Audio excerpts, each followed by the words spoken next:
Hello दोस्तों, आप सभी का हमारे चैनल पर स्वागत है।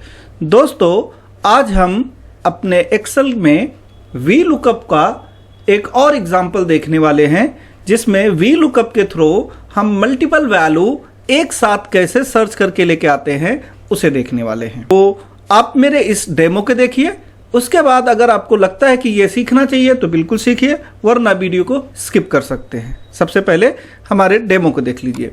मैंने यहाँ पे सेल्स डिपार्टमेंट को सिलेक्ट किया है, तो यहाँ पे जितने भी सेल्स से रिलेटेड रिकॉर्ड हैं वो सारे दिखा रहे हैं। अगर मैं सेल्स की जगह पे डिज़ाइनर सेलेक्ट करता हूँ तो डिज़ाइनर से रिलेटेड जितने रिकॉर्ड हैं वो यहाँ पे पॉपअप हो रहे हैं। इसी तरीके से अगर मैं HR सेलेक्ट करता हूँ तो HR से रिलेटेड यहाँ पे डेटा पॉपअप हो रहा है। अब ये सब जो डेटा है वो हमारे इस डेटा शीट से आ रहा है। इस डेटा शीट में हमारे सारे रिकॉर्ड है और यहाँ पे हम जो भी फील्ड सेलेक्ट कर रहे हैं उससे ही रिलेटेड सिर्फ रिकॉर्ड यहाँ पे दिखा रहा है। ये किससे, वो भी हमने इसमें वी लुकअप का इस्तेमाल करके ये काम किया है। तो इस तरीके का अगर आपको डेटा सर्च करना पड़ता है तो आप बिल्कुल वी लुकअप का इस्तेमाल करके कर सकते हैं। चलिए मैं आपको बिल्कुल एक ब्लैंक शीट पर इस पे काम करके दिखाता हूँ। एग्जाम्पल लेते हैं कि हमारा जो टेबल है वो ये है। रिकॉर्ड हमने पहले से लिख के रखा है। उसका रीज़न ये है कि हमें थोड़ा समय कम लगे, आप बोर ना हो, आप चीज़ों को अच्छे से समझें।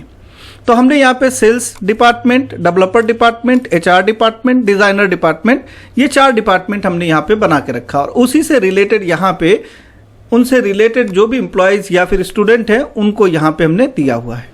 अब हम चाहते हैं कि जो भी रिकॉर्ड, यानी यहाँ पे जो भी डिपार्टमेंट हम डालें उससे रिलेटेड जितने भी रिकॉर्ड हैं वो यहाँ पे दिखाए। तो ऐसी कंडीशंस में हमें क्या करना होगा? वी लुकअप के साथ में प्रॉब्लम यह है कि वो सिंगल वैल्यू खाली देता है। यानी अगर मैं यहाँ सेल्स मारूंगा तो सेल्स से रिलेटेड मुझे सेल्स का एक रिकॉर्ड तो मिल जाएगा। इस केस में आप देखेंगे कई जगह पे सेल्स लिखा हुआ है। तो ऐसी कंडीशंस में सबसे पहले हम इन सेल्स को, जहाँ पे भी सेल्स लिखा है, उसे यूनिक करने के लिए एक हेल्पर कॉलम की ज़रूरत पड़ती है। उसे इस्तेमाल कर लेते हैं। यहाँ पे लिखेंगे इक्वल टू सेल्स, जिस पे सेल्स लिखा है उस पर क्लिक करिए, एंड ऑपरेटर लीजिए, double inverted comma, underscore, double inverted comma, फिर से एंड लगा दीजिए। अब यहाँ पे एग्जैक्टली हेल्पर कॉलम के अंदर क्या लिख के आ गया? Sales underscore. साथ में अब इसे यूनिक करने के लिए इसे काउंट कर लेते हैं कि ये पहला सेल्स है, दूसरा सेल्स है, यानी सेल्स जो वर्ड आया वो कितनी बार आया वो काउंट करके बता देगा। तो यहाँ पे लेते हैं काउंट इफ और फिर से यही C3 वाले पे ही क्लिक कर देते हैं। यहाँ पे जैसे आप यहाँ पे क्लिक करोगे दोबारा C3 F4 कर दीजिए कोलन C3, यानी ये हमारी रेंज हो गई और इसी के अंदर एक्चुअली क्राइटेरिया भी मुझे C3 ही बनाना है। ठीक है, अब ब्रैकेट क्लोज करेंगे और एंटर कर देंगे। तो आप देखिए क्या आ गया, सेल्स पहली बार मिला तो सेल्स अंडरस्कोर 1 आ गया। इसको नीचे की तरफ ड्रैग कर लीजिए, HR1, developer 1, designer 1, sales 2, sales 3, HR2, developer 2। तो यहाँ से क्या हुआ, ये जितने भी हमारे डिपार्टमेंट थे वो बिल्कुल यूनिक हो गए। ठीक है, अब इसे हम क्या करेंगे, ये पूरा हिस्सा हम सेलेक्ट कर लेते हैं और इसे एक नाम दे देते हैं। तो इसके लिए कहाँ जाएंगे, फॉर्मूला टैब पर, यहाँ पे डिफाइन नेम और यहाँ पे इसे कोई भी नाम दे देते हैं। नाम दे देता हूँ मैं इसका डेटा सेट। ओके कर लेते हैं। अब हमने अपने टेबल का नाम दे दिया डेटा सेट। अब हमें क्या होगा कि बार बार हमें वो टेबल का पूरा सिलेक्शन करने की ज़रूरत नहीं रहेगी। सिंपली हम क्या करेंगे, वहाँ से यूज़ कर लेंगे। यहाँ पे हेल्पर कॉलम में हम 1 2 3 ले लेते हैं। मान के चलते हैं कि एक बार में हम कितना रिकॉर्ड दिखा सकते हैं, 10 रिकॉर्ड मैक्सिमम बहुत होगा। मेरे ख्याल से 10 रिकॉर्ड काफ़ी है। अब हमें क्या करना है कि जो भी रिकॉर्ड हम यहाँ पे डालें तो यहाँ पे सर्च करके लेके आए। तो इसके लिए यहाँ पे लिखेंगे, पूरा सेलेक्ट कर लेते हैं एक बार में, लिखेंगे equal to V lookup. Lookup value के अंदर हम लेंगे इसे, ठीक है, F4 कर देते हैं, लॉक हो जाएगा। एंड ऑपरेटर लगाएंगे और इसके साथ में डबल इन्वर्टेड कॉमा अंडरस्कोर, फिर डबल इन्वर्टेड कॉमा एंड लगाकर हम इस वाले सेल को सेलेक्ट कर लेते हैं। अब इस सेल में एक छोटा सा इशू यह रहेगा कि ये नीचे की तरफ देखता जाएगा। तो हम क्या करते हैं, कॉलम को लॉक कर देते हैं। कॉलम के पहले एक डॉलर लगा दीजिए, रो को छोड़ दीजिए। ठीक है, यहां तक हो गया आपका। अब आपको क्या करना है, अब आपको करना पड़ेगा यहां पे कॉमा लगाना है। ये हो गया हमारा पहला हिस्सा। अब आपसे पूछा जा रहा है टेबल एरे, तो टेबल एरे में हमने अपने टेबल का नाम क्या दिया है, डेटा सेट। तो आप ले लीजिए डेटा सेट, ब्रैकेट हो, फिर से कॉमा लगा दीजिए। अब आपसे पूछा जाएगा कॉलम इंडेक्स नंबर, तो कॉलम इंडेक्स नंबर के लिए हम कॉलम फंक्शन का ही इस्तेमाल कर लेते हैं, है ना। तो हमने यहाँ पे लिखा कॉलम्स। यहाँ पे कॉलम्स के अंदर हम अपने डेटा को सर्च करेंगे, कहाँ से, यहाँ से, क्योंकि हमें डिपार्टमेंट ही तो चाहिए। तो मैं यहाँ से लेकर यहाँ तक सेलेक्ट कर लेता हूँ।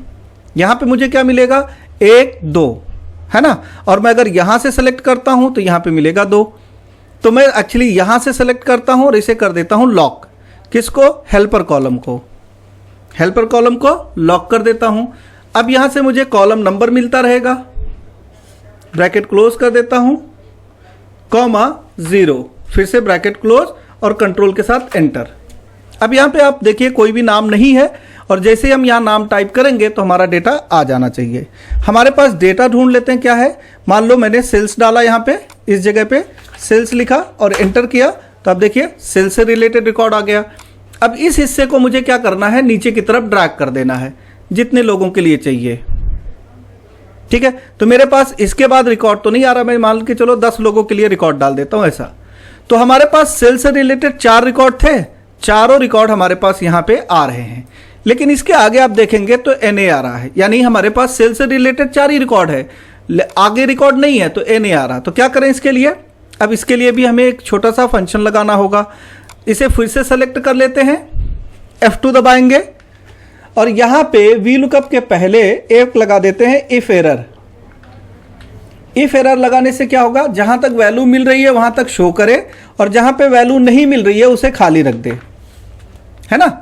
जहां तक वैल्यू मिल रही है वहां पे वैल्यू देगा, और जहां पे वैल्यू नहीं मिल रही है उसे खाली कर देगा। कंट्रोल इंटर कर दीजिए और फिर से इसको नीचे की तरफ ड्रैग कर लीजिए। अब देखिए जहां वैल्यू नहीं है वहां पे आपका फंक्शन तो लगा, लेकिन वहां पे 0 दिखा रहा है। सेल्स की जगह पे HR डाल के देखिए, HR से रिलेटेड रिकॉर्ड आ गया। इसके अलावा आप डिजाइनर से रिलेटेड दिखाइए, एंटर करिए, डिजाइनर से रिलेटेड आ गया।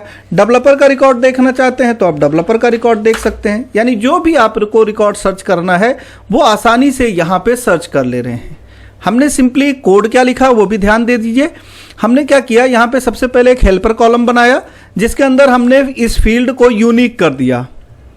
कोड क्या लिखा, इक्वल टू, जो भी हमने सेल्स था उस पर क्लिक किया, and double inverted comma underscore and count if लिया, और इसी सेल के साथ में इस सेल को सर्च किया, ये हमारा रेंज बना, और यहीं पे जो क्राइटेरिया भी था वो भी इसी को बना दिया, राइट। और यहां से हमने उन डेटा को सर्च करके ले लिया VLOOKUP का इस्तेमाल करके।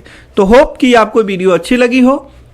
अगर आपको हमारी वीडियो अच्छी लगती है तो हमारे चैनल को लाइक करिए, हमारे चैनल को सब्सक्राइब करिए और अपने दोस्तों में शेयर करिए। मिलते हैं नेक्स्ट वीडियो में, आप अपना ख्याल रखें।